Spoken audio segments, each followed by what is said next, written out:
Che ti è sembrato di questo numero di apertura? Io non ci ho fatto caso.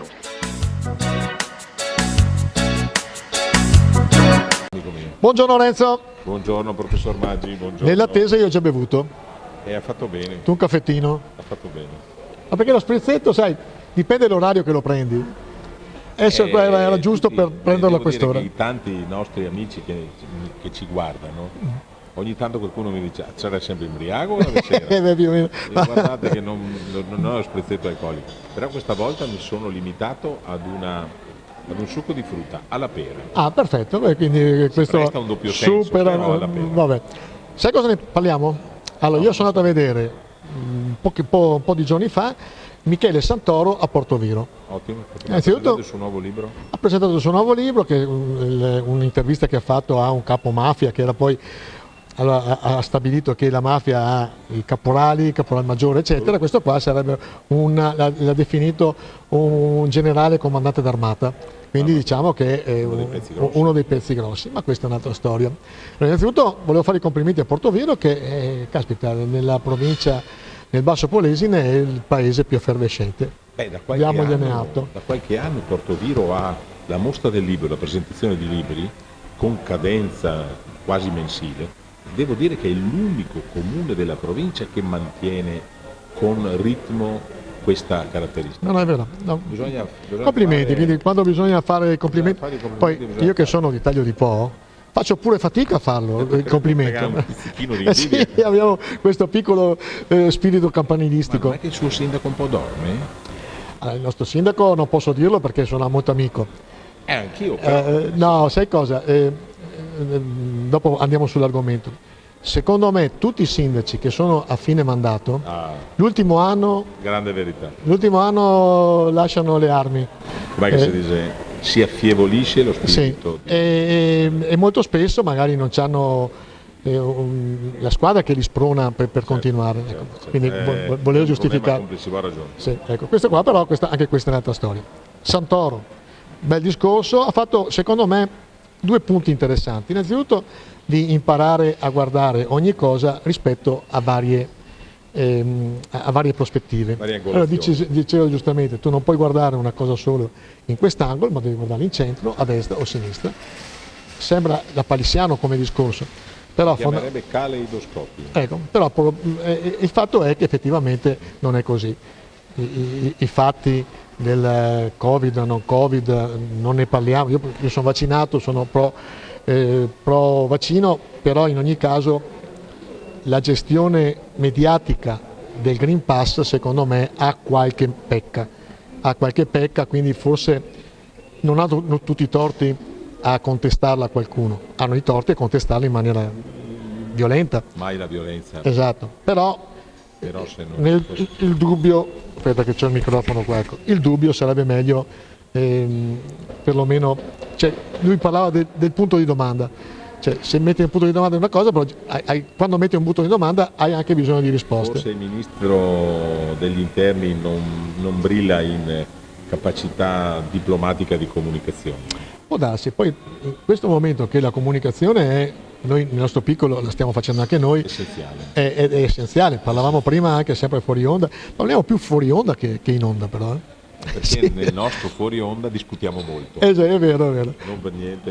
Però dei numeri anche della carta stampata, che i numeri sono numeri ormai piccoli, cioè, stiamo parlando di numeri che un qualsiasi persona che scrive nei social li raggiunge con un post senza problemi. 4, 5, 10.000 visualizzazioni. È cambiata totalmente esatto. la modalità di comunicazione. 5.000 visualizzazioni sono niente. 5.000 copie del giornale sono tanto? Leggevo che un giornale come Il Tempo, che è un giornale nazionale, fa 4.000 copie al giorno. 4.000 copie lo fa un libretto del parroco. E ha la vetrina di tutti i TG nazionali. Esatto. Arrivederci. Buongiorno. E siamo dal vivo. Dal vivo, on the road proprio. Che è meglio dal vivo che dal morto, come diceva giustamente qualcuno. Questa è una grande verità. Questa è la grande verità. 5.000 copie, Il Tempo, che ha la vetrina nazionale di tutti i TG. Sì, ma anche poi direttore Roma, che lo chiamano ogni secondo, opinionisti, probabilmente giornalisti che vengono pagati in maniera adeguata. In più la capitale produce pubblicità in modo adeguato.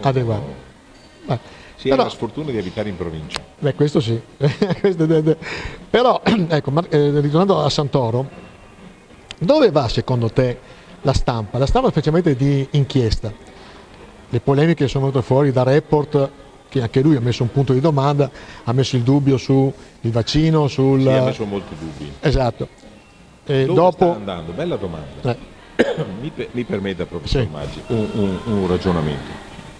Secondo me il giornalismo d'inchiesta sta da qualche anno battendo sugli stessi punti, cioè si è un po' fermato, si è affievolito.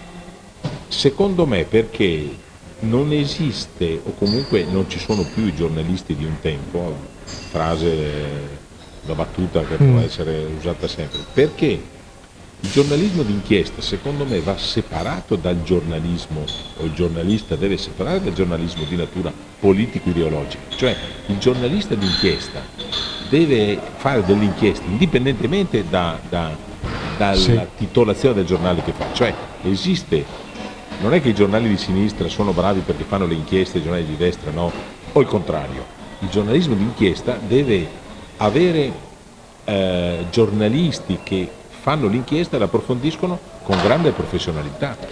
Sì, però non ci dovrebbe essere un giornalismo politico di parte. E purtroppo, no, ma però è di parte, non per un discorso ideologico, molto spesso è di parte perché la pubblicità, lo sponsor, il gruppo che ti sostiene, eccetera, certo, ha degli obblighi e non ti permette di essere critico. Certo. Quindi questo è uno dei problemi. Quello affievolisce il giornalismo d'inchiesta. E perché, questo affievolisce.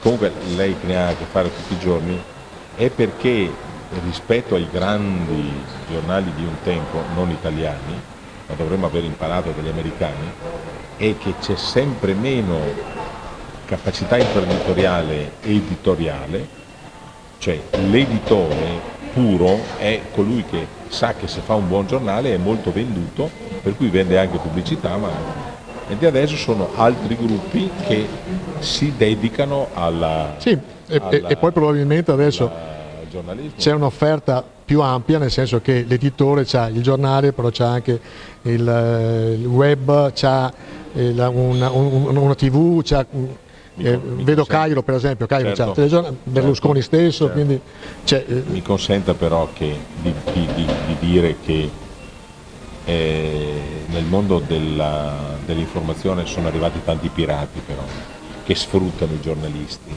con prezzi, cioè deve regolamentato meglio. Sì, il discorso dell'onorario? Sull'onorario. L'onorario è scandaloso. Sulla capacità professionale, insomma, è chiaro che selezionando meglio che sarà anche... Però parliamo di numeri talmente piccoli che non riesce a fare... Ecco. E purtroppo la carta stampata è diventata sostegno / immagine, cioè un giornalista che scrive su un giornale ha più prestigio che seguito, secondo me. Non c'è dubbio. Questo qua è il problema. Non c'è dubbio. E quindi questo sistema, quando fai giornalismo d'inchiesta, che sono in pochi a farlo... Infatti che uno come lei è molto più letto, sentito e guardato di qualsiasi giornalista di carta stampata, sa.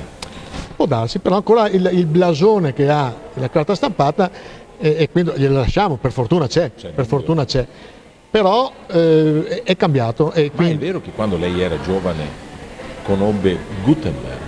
Sì. È una battutaccia. No, abbiamo fatto le scuole assieme. Abbiamo fatto l'asilo insieme, poi dopo lui è andato da parte. Allora lei è un super blasonato.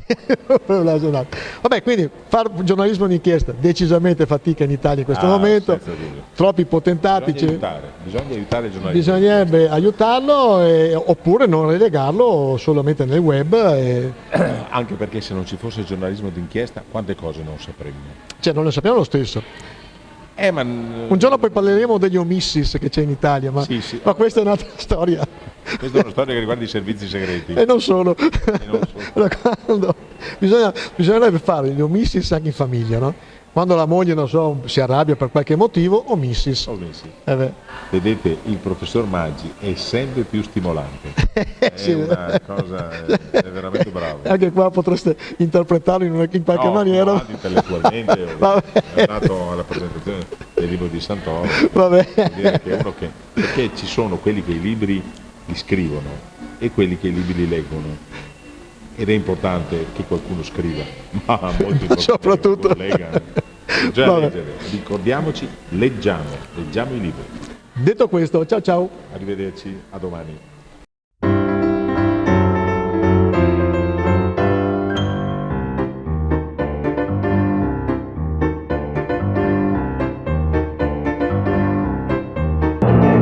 Questo spettacolo è orribile. Spaventoso. Disgustoso. Ci torniamo ancora? Sicuro.